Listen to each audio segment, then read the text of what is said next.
لكن كانت عرقله، لكن الحكم واصل اللعب ويعلن هناك خطا الان، خطا لفائده المنتخب. زياش تمريره، هدف فعلا النصيري. اكيد هذا الهدف غيعطي ثقه اكبر للمنتخب المغربي، وكذلك اللاعب النصيري الذي مر بفتره فراغ جعلته يشك في امكانياته، وكان حتى المدرب وليد بالدوري.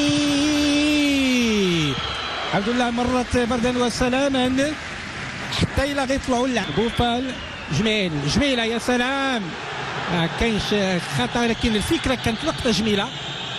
كان محاولة المرور مرة أخرى، ولكن يعني أشرف حكيمي نفذ ضربة تماس للمنتخب الجورجي. كتذكروا الارتقاء اللي تجاوز 2 أمتار قبل 4 سنوات ديال النصيري.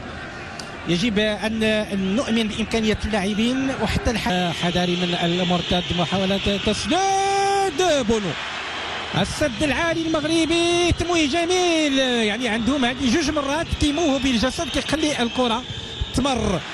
لحسن الحظ كاين صمام الامان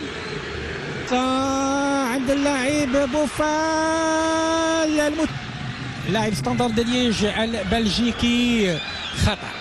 خطا في حقه، لاعب ديال يتفاعل الجمهور ممارحا عند فرصه دخل منطقه الجزاء. اشرف حكيمي تسديده، والحارس وكانه تحول الى حارس كره اليد، سقط الارض بالعميد. تمريره خاطئه،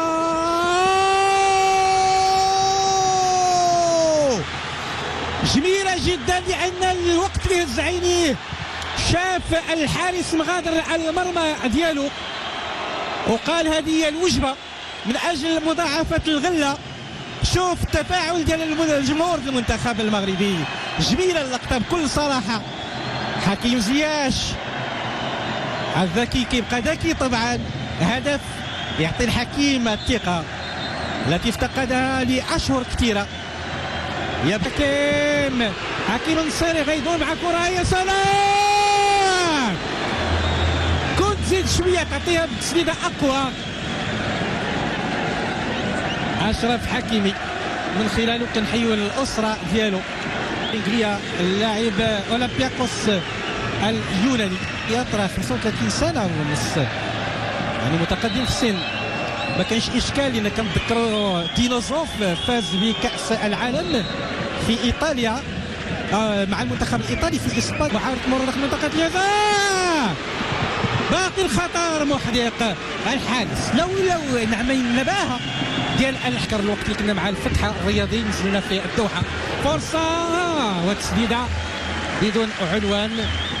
قلت يعني حالة بوفال، المرور من بين 2، تمريرة النصيري يعني فقد الوزن في هذا الأثناء.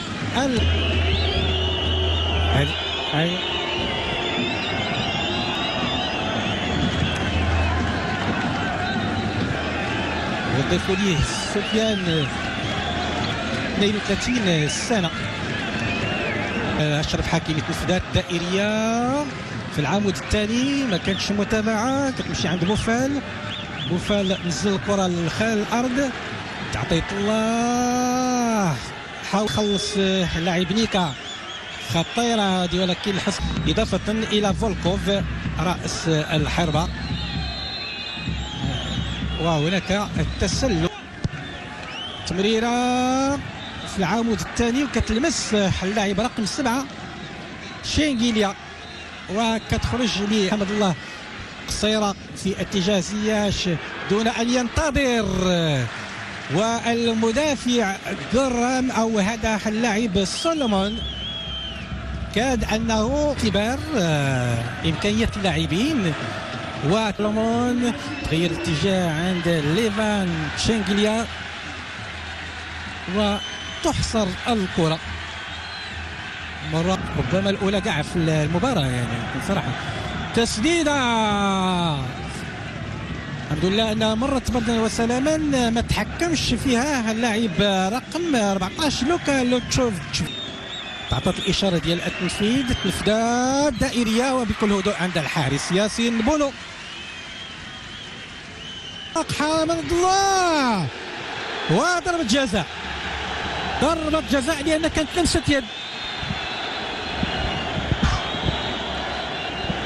مشاو اللعابة ديال جورجيا يحتجون، ولكن غنشوفوا ضربة الجزاء. ممنوع يدخل أي لاعب من اللاعبين داخل منطقة الجزاء، صعيب يقبطها رغم أنه مشى في الاتجاه ديالها، ولكن السرعة باش كانت غادية الكرة قليل جدا أن اللاعب يغامر. هناك انشراح داخل المدرجات. 3-0 نتيجة من الناحية المعنوية. تحت لاعب إلياس الشاعر، إلياس تمريرة جميلة، تسديدة والتماس. تسديدة من عند عطية الله الظهير المكوكي.